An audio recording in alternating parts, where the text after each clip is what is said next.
নমস্কার, কেমন আছেন সবাই? প্রবাসে ঘরকন্যা একটি ভ্লগে আপনাদের স্বাগত জানাই। আজ রবিবার, সকাল এখন 7টা। তবে 7টা হলো, এখন সকাল 8টায়। 1 ঘন্টা করে তো ঘড়িটা পিছিয়ে গেছে। তো খানিকক্ষণ এই জ্যাকেট ট্যাকেট পরে গুটি সুটি মেরে খানিকক্ষণ বসে আছি। হাত পাগুলো একটু গরম হোক, তারপরে যাব চা করতে। মেহার বাবা উঠেছিল একটু মর্নিং ওয়াকে যাবে বলে, বাইরে এত কুয়াশা, বেচারি আবার বসে পড়লো। কমেন্টে আপনারা বহু জনই দেখছি জিজ্ঞাসা করছেন যে দিদি, আমেরিকায় তো এত তুষার ঝড় হচ্ছে, তোমরা কেমন আছো? একদম ঠিকই শুনেছেন, নিউ ইয়র্ক, টেক্সাস, ওই সমস্ত রাজ্যগুলোতে খুব তুষার ঝড় হচ্ছে। তবে আমাদের এদিকটায় কিছু হয়নি, আমরা সবাই ভালো আছি। ঠান্ডাটা এবছর বেশ বেশি, আর প্রচণ্ড কুয়াশা। তবে তুষার ঝড় কিছু নেই। একটু বরফ হলে ভালোই হতো। সে অবশ্য তুষার ঝড় চাই না, কিন্তু আমাদেরকে তো বরফ দেখতে গেলে আবার 3 ঘন্টা ড্রাইভ করে যেতে হয়। বাড়ির সামনে বাগানে যদি খানিকটা বরফ পড়তো ভালোই হতো, কিন্তু তা পড়েনি। আমাদের এই দিকটাতে একদম খুব একটা বরফ পড়ে না জানেন, তবে এই দিকটা হচ্ছে খুব ভূমিকম্প প্রবণ। মাঝে মাঝে এই যে আপনি বসে আছেন, সোফাটা টুকটুক করে নড়তে শুরু করবে, হয়তো খাটে আপনি শুয়ে আছেন, খাটটা নড়তে শুরু করলো। ভীষণ জোরে কিছু হয় না, তবে আপনি অনুভব করতে পারবেন। তবে বরফ আবার এই দিকটা একদমই পড়ে না। তো আপনারা চিন্তা করবেন না, আমরা সবাই ভালো আছি। আমরা ঝড়ের কবলের যে সমস্ত জায়গাগুলো আছে তাদের মধ্যে পড়ছি না আপাতত। তবে এখন আমাদের এখানে সকাল 7টা বাজলেও দেশে এখন প্রায় রাত্রি 9টা। তো এবার একটুখানি বাড়িতে ফোন করব, কথাবার্তা বলে নিই। সেখানেও তো ঠান্ডা, তারাও তাড়াতাড়ি রাতের খাবার দাবার খেয়ে টেয়ে সবার ব্যবস্থা করে। তো এই সময়টি হচ্ছে আমাদের ইন্ডিয়া কলিংয়ের টাইম। চলুন একটু দেশে ফোন করে নিই, তারপরে বাচ্চাগুলো উঠলে তারপর আবার আপনাদের সঙ্গে দেখা হবে। সকাল এখন 10টা। ভাবলাম কালকের জন্য অল্প একটু রান্না এগিয়ে রাখি। ফ্রিজে খানিকটা বোনলেস চিকেন ছিল, ওটাকে সেদ্ধ করে নিয়েছি। তো ভাবলাম ওইটা দিয়ে একটুখানি পুর বানিয়ে রেখে দিই। উইকডেজগুলোতে বাচ্চারা সাধারণত স্কুলেরই খাবার খায়, হট লাঞ্চ বলে যেটাকে আর কি। কিন্তু 2-1 দিন এমন হয় যেগুলো মেহা তো একটুখানি পিকি ইটার, ওর খাবার পছন্দ হয় না। সেই দিনগুলোতে ওকে একটুখানি মাঝে মাঝে এরকম এগ রোল বা কখনো চিকেন রোল বানিয়ে দিই। তো বাড়িতে যে চিকেনটা ছিল ওইটা দিই, তাই পুরটা বানিয়ে রাখছি, যাতে সকাল সকাল তাড়াতাড়ি চিকেন রোলটা বানিয়ে দিতে সুবিধা হয়। রুটিটা সেঁকবো, আর খানিকটা চিকেন ফ্রিজ থেকে বার করে মাইক্রোওভেনে গরম করে নিয়ে পুর দিয়ে দিলেই হয়ে যাবে। প্রথমে কড়াইতে একটুখানি বাটার নিয়েছিলাম, আর তার সাথে অল্প একটু পেঁয়াজ, টমেটো, রসুন, কারি পাতা আর কাঁচা লঙ্কা দিয়েছি ফোড়নের মতো করে। ভালো করে ওটাকে ভেজে তারপরে চিকেনটাকে দিয়ে দিয়েছি। সাথে দিয়েছি একটুখানি গোলমরিচের গুঁড়ো, একটুখানি চিলি ফ্লেক্স, একটু নুন, আর বড় একটা বাটারের কিউব। এই বাটারের গন্ধটা প্রচণ্ড ভালো লাগে শেষের দিকে। শুধু যে এটা চিকেন রোলের জন্যই ভালো লাগে তা না, এটাকে চিকেন স্যালাড হিসাবে খেতে গেলেও ভারী সুন্দর লাগে। অল্প একটুখানি এই চিকেনটাকে নিয়ে তার সাথে পেঁয়াজ, কাঁচা লঙ্কা, একটু শসা, লেটুস সব কিছু ভালো করে মিশিয়ে 1 চামচ যদি আপনি র্যাঞ্চ বা মেয়োনিজ দিয়ে দেন, তখনও খেতে দুর্দান্ত লাগে। ফ্রিজে থাকলে মাঝে মাঝে মেহার বাবা আর আমি দুপুরবেলার দিকে বানিয়ে খাই। চলুন, হয়ে গেছে। এই যে একটা রুটি নিয়ে নিলাম, এটাই আমার জলখাবার। আজকে দুপুরে রান্না নেই, আজকে আছে নেমন্তন্ন, সে তো আপনাদের বলছিলামই। তো একটুখানি ঘরদোরগুলোকে পরিষ্কার করবো, যা অবস্থা হয়ে আছে ঘরদোরগুলোর, তারপর তৈরি হয়ে গেট টুগেদারে চলে যাব। এই যে অল্প একটুখানি চিকেন নিয়েছি, একটুখানি কুচনো পেঁয়াজ আর লেটুস নিয়েছি। ম্যাগির হট অ্যান্ড সুইট সসটা আমাদের শেষ হয়ে গেছে, আছে সালসা। তো এটাও ভীষণ ভালো খেতে, একটু ঝাল ঝাল, একটু টক টক। তো ওটাই অল্প করে নিয়ে নিচ্ছি। এটা আবার মিষ্টি থাকে না, হট অ্যান্ড সুইট সসটাতে যেমন একটু মিষ্টি থাকে, এটা তো আবার মিষ্টি থাকে না। তবে খেতে মন্দ লাগে না, টক টক লাগে, ঝাল ঝাল লাগে, শুধু মিষ্টিতেই থাকে না। ব্যাস হয়ে গেছে। চলুন এবার টুক করে খেয়ে নিই, তারপরে ঘরের অল্প একটু কাজকর্মগুলো সেরে নিয়ে বাচ্চাদেরকে তৈরি করে বেরিয়ে যাব তারপর নেমন্তন্নতে। এই যে আজকে এই সবুজ রঙের চুড়িদারটা পরেছি।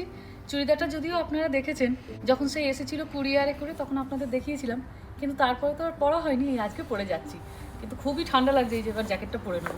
চলুন যাই, এবার ওখানে গিয়ে আবার দেখা হবে আপনাদের সাথে। আপনাদের মানিকদা রেডি হয়ে গেছে, মেহাও রেডি হয়ে গেছে। মেহা একটা খুব সুন্দর চুড়িদার পরেছে। বাইরে যথেষ্টই ঠান্ডা আছে, কিন্তু ওই স্টাইলের জন্য জ্যাকেট পরিনি, এই যে জ্যাকেট হাতে ধরা। আর এখন তো গাড়িতে যাব, গাড়ির মধ্যেও হিটার থাকবে, ওখানে ভেতরেও হিটার। তো এই 2 মিনিট আর কি, একটুখানি জামা কাপড়গুলো যেগুলো নতুন আনা হয়েছে সেগুলো পরে বেরানো আর কি। বাইরেটার আজ অবস্থা দেখছেন, কে বলবে। এখন দুপুরে 1টা বাজে। মেঘ হয়ে থাকে ঠিকই, কিন্তু খুব একটা বেশি বৃষ্টি হচ্ছে না। তবে ঘন কুয়াশাটা অল্প কাটার পরেই এমন একটু মেঘলা মেঘলা দিন, আবার সন্ধ্যে থেকে শুরু হয়ে যাচ্ছে কুয়াশা। চলুন ধীরে সুস্থে পৌঁছাই, কাছেই একদম, বেশিক্ষণ লাগবে না, মিনিট 5-এরই রাস্তা। পৌঁছে গেছি। জায়গাটা দেখে হয়তো চিনতে পারছেন, সেই যে কালী পুজো হয়েছিল সেই জায়গাটাতে, সাফারি কিডস। আসলে সেদিনকে তো সেই রাত্রিবেলায় এসেছিলাম, তখন সেইভাবে হয়তো দেখতে পারিনি। এই যে এইখানটায় হয়েছিল এবছর আমাদের কালী পুজো। নতুন একটা বাচ্চাদের স্কুল খুলেছে, আর বিশাল বড় এর একটা মাল্টিপারপাস হল আছে। সেইটা এই কমিউনিটির বিভিন্ন রকম অনুষ্ঠানে ওরা ভাড়া দেয়, তো সেইখানেই হচ্ছে। চলুন ভেতরে যাই। সব পার্কিং ফুল, পেলাম না গাড়ি রাখতে। ওই দূরে গাড়ি রেখেছি রাস্তার ওপারে, একটাও খালি নেই, সব ভর্তি হয়ে গেছে। আমরা একটা লেট হয়ে গেছি। হ্যালো, চলো, সব টুকটুক করে ছুটছে। চলে এসেছি খাবারের দিকটাতে। এই দিকটাতে আছে ভেজ আইটেম, কত রকম দেখুন, যেন মনে হচ্ছে বিয়ে বাড়ি। বাঁধাকপির তরকারি, পনিরের তরকারি, এঁচোড়ের তরকারি, কি ভালো রঙটা হয়েছে। এখানে বড়ি দিয়ে শুক্তো, ডাঁটাও দিয়েছে, সাদা ভাত, সবজি দিয়ে মুগের ডাল, আর এই পাশে আছে ঝুরঝুরে আলু ভাজা। অনেকেই ভেজ খান তো, তাদের জন্য এই দিকটা। এই যে আমি প্রথমে নিয়েছি ভেজ আইটেমগুলো, শুক্তো, আলু ভাজা আর এঁচোড়ের তরকারি। প্রচুর লোকজন এসছে, সবাই এখন খাওয়া দাওয়া করছে। তো এইটা খেয়ে নিয়ে তারপরে যাব নন ভেজের দিকে। এখানে আপনাদের মানিকদা পরিবেশনে আছে। নন ভেজের দিকেও আছে বহু রকমের আইটেম। এখানেও আছে ঝুরঝুরে আলু ভাজা, সাদা ভাত, মাছের মাথা দিয়ে মুগের ডাল, কাতলার কালিয়া, মাটন কষা, আর সাথে ছিল পাঁপড়, স্যালাড, চাটনি। আমি এখানে অল্প একটু ভাত, মাছের মাথা দিয়ে মুগের ডাল, কাতলার কালিয়া আর মটন কষা নিয়ে এসেছি। সাথে আছে রুবি আর ইন্দ্রাণী। বিকেল এখন 4টে, বেরিয়ে পড়েছি আমরা হল থেকে। প্রথমে যাব বাড়িতে গিয়ে বাচ্চাদেরকে ড্রপ করব, দিয়ে আমি আর ওর বাবা যাবো একটু কসকো আর ইন্ডিয়া বাজার। ওরা একটু ক্লান্ত হয়ে গেছে, ওদের আর ইচ্ছা করছে না বাজার দোকানে গিয়ে মা বাবাদের সঙ্গে আবার সেই চাল ডাল তেল নুন কিনতে। তাই ওদেরকে বাড়িতে রেখে আমরা যাব বাজার করতে। কাল সোমবার, কাল থেকে তো স্কুল কলেজ অফিস সবই খুলে যাবে। আর মেহার বাবা মোটে সোম থেকে শুক্র বাজার দোকান যেতে খুব একটা চায় না, তো ওই জন্য শনি রবিবারই আমাদের হাতে থাকে। তো চলুন বাচ্চাদেরকে প্রথমে ড্রপ করব, তারপরে আপনাদের নিয়ে যাব বাজার। চলে এসেছি কসকোতে। সাপ্তাহিক বাজারের প্রথম জায়গাটা সবসময় হয় কসকো, কারণ এখানে ডিম, দুধ, কলা, পাউরুটি সমস্ত জিনিসপত্রগুলো পাওয়া যায়। তবে চলুন প্রথমেই যেতে হবে এই যে লন্ড্রি ডিটারজেন্টের জায়গাটাতে। এটা আজকে ভুললে একদমই চলবে না, বাড়িতে এটা একদম শেষ। আর প্রচুর জামা কাপড় জমে আছে যাদেরকে এবার কাচতে শুরু করতে হবে। আমি যখন এদেশে প্রথম আসি তখন আমি দুটো জিনিস দেখে খুব অবাক হয়েছিলাম। এক তো এদের সাইজ দেখে, আর দ্বিতীয় হচ্ছে আমি দেশে খুব সার্ফ এক্সেল ব্যবহার করতাম, তাকে না খুঁজে পেয়ে যে এর মধ্যে কোনটা ভালো হবে। এই ব্র্যান্ডটার নাম হলো অল। এটাতে 7 লিটার ডিটারজেন্ট আছে আর দাম প্রায় ধরুন 1800 টাকা।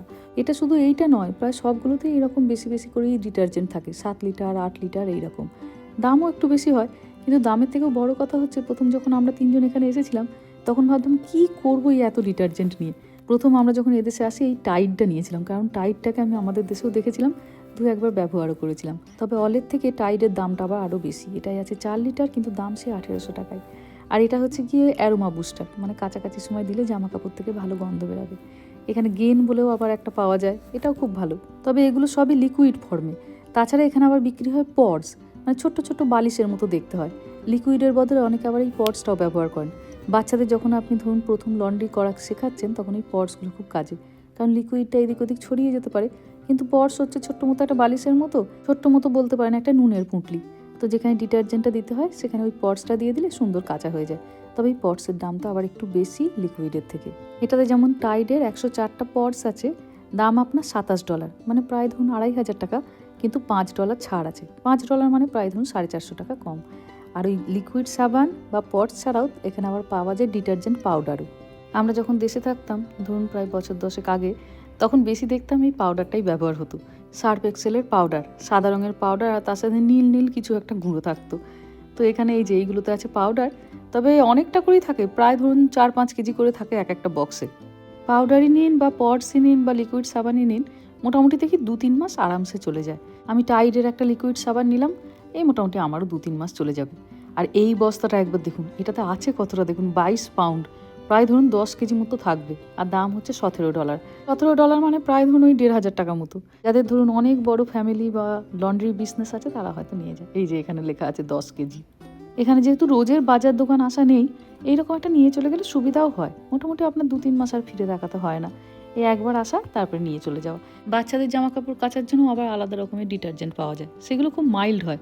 আমরা যেগুলো নিয়ে যাই সেগুলো খুব বেশি হার্ড বা হার্শ হয়, কিন্তু এগুলো খুব মাইল্ড, একদম ছোট্ট বাচ্চাদের কটনের জামা কাপড়, কোনো রকম তাদের সাবানের গন্ধ থাকে না, খুব হালকা একটা গন্ধ থাকে, সেগুলো বেশ ভারী সুন্দর হয়। রামা যখন ছোট ছিল তখন একটা নিয়ে গেছিলাম। এই যে এটাতে 5 লিটার মতো ডিটারজেন্ট আছে, লেখা আছে 159 লোড, মানে 159 বার আপনি ওয়াশিং মেশিনে দিয়ে এটাকে কাচতে পারবেন।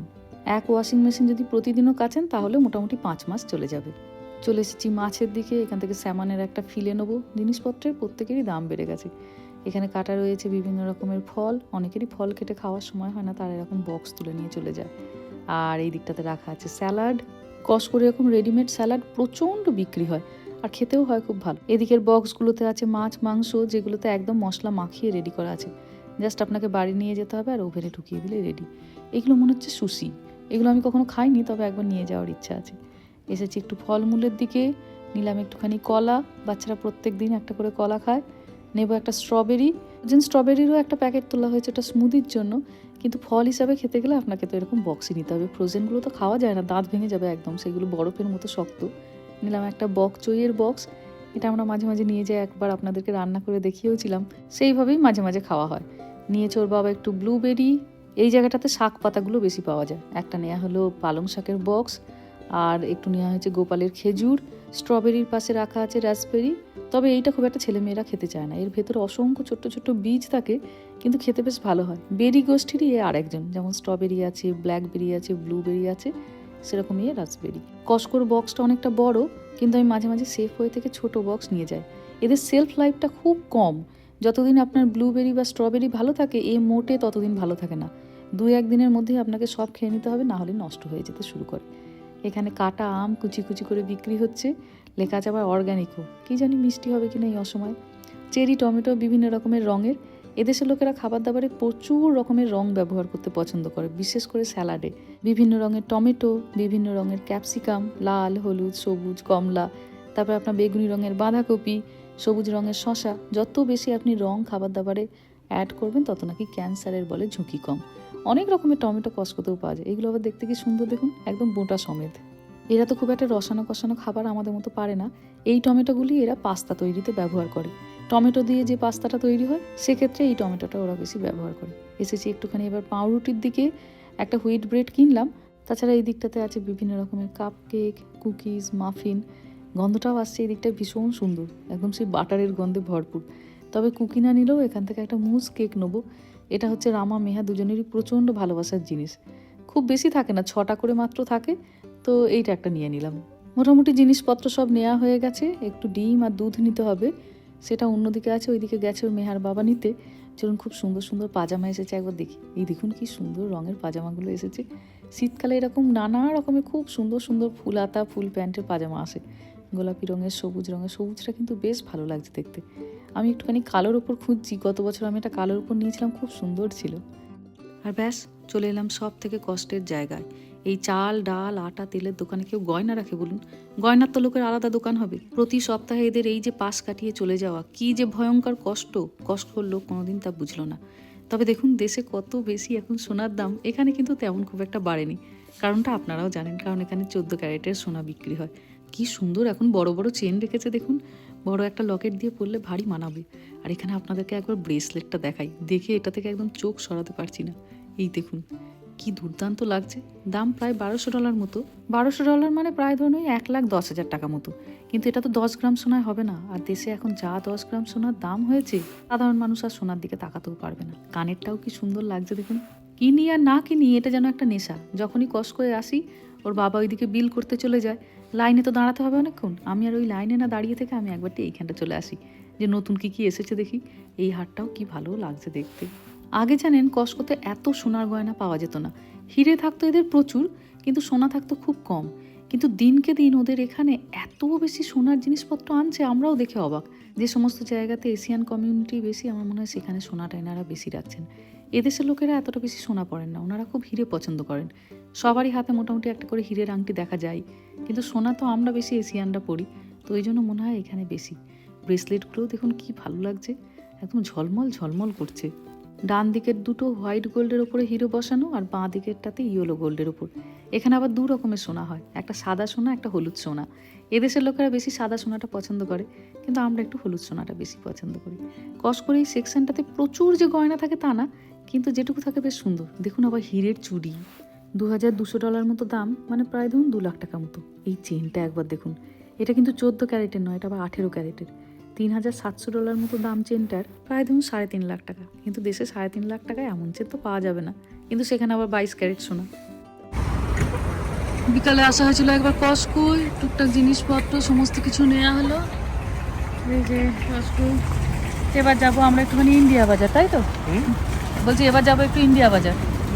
ইন্ডিয়া বাজার যেতে হবে, চলো। 12-14 দিন বাড়িতে ছিলাম না, তো বহু জিনিসপত্রই তো এখন সংসারে নেই, নেইটাই এখন সংসারে বেশি।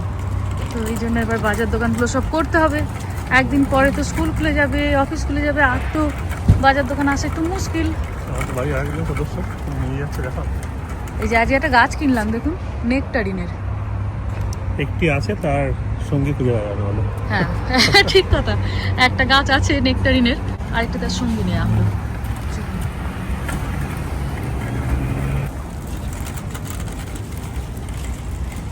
সব গাছগুলোর অবস্থা দেখুন, এত বড় বড় গাছগুলো সব খালি হয়ে গেছে। ও মাই গড, লুক এট দিস। ওদিকে দেখো। সূর্যাস্তটা, সূর্যাস্তটা একবার দেখুন, চোখ যেন মনে হচ্ছে জুড়িয়ে গেল, এত সুন্দর হয়ে আছে আকাশটা। চলুন। সব গাছের পাতাগুলো ঝরে পড়ে যাচ্ছে, প্রচুর এখানে কাঠ।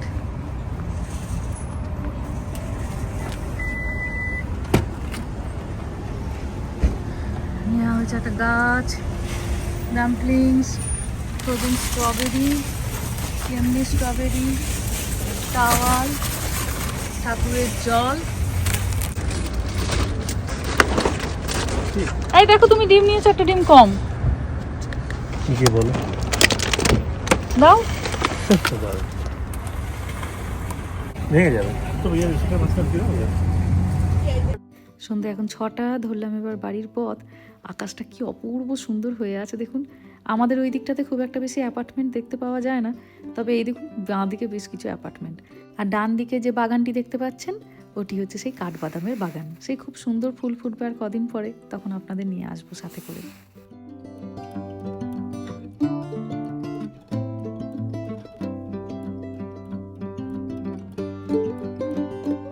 চলুন, চলে এসেছি বাড়িতে। অসম্ভব সুন্দর কাটলো দিনটা। আবার তার সাথে ছিল চাও। চা খেয়ে শীতের সন্ধ্যেতে খাবার দাবার সাথে নিয়ে বাড়ি এলাম। খাবার দাবার সাথে নিয়ে বলতে আপনারা তো জানেনই যে এখানে যখন আমাদের কোনো গেট টুগেদার হয়, একসাথে খাওয়া দাওয়া হয়, আমরা বাইরে থেকে খাবার অর্ডার করি। তো প্রচুর খাবার দাবার অর্ডার করা হয়েছিল। তো খাওয়া দাওয়া সকলে হয়ে গেলে হয় কি, খাবার দাবারগুলো তখন জিপলকে করে প্রত্যেকটা ফ্যামিলির মধ্যে ডিস্ট্রিবিউট করে দেওয়া হয়। তো কিছু খাবার দাবার তো আমিও নিয়ে এসেছি। তো যা নিয়ে এসেছি মনে হচ্ছে আমার কালকে দিনটা ছুটি, কাল আর রান্না করতে হবে না। এবার আজকে ভালো একটা সিনেমা বা সিরিজ করে সবাই মিলে বসে বসে দেখবো। তো যাই হোক, চলুন ভিডিওটাও তাহলে আজকে এখানেই শেষ করছি। সবাই ভালো থাকবেন, সুস্থ থাকবেন, সাবধানে থাকবেন। আর ব্লগটা কেমন লাগলো সেটা আমাকে অবশ্যই কমেন্টে জানাবেন। ভালো লাগলে একটা লাইক করে দেবেন। সবাই ভালো থাকবেন, সুস্থ থাকবেন, সাবধানে থাকবেন। দেখা হবে খুব শিগগিরই পরের একটা ব্লগে।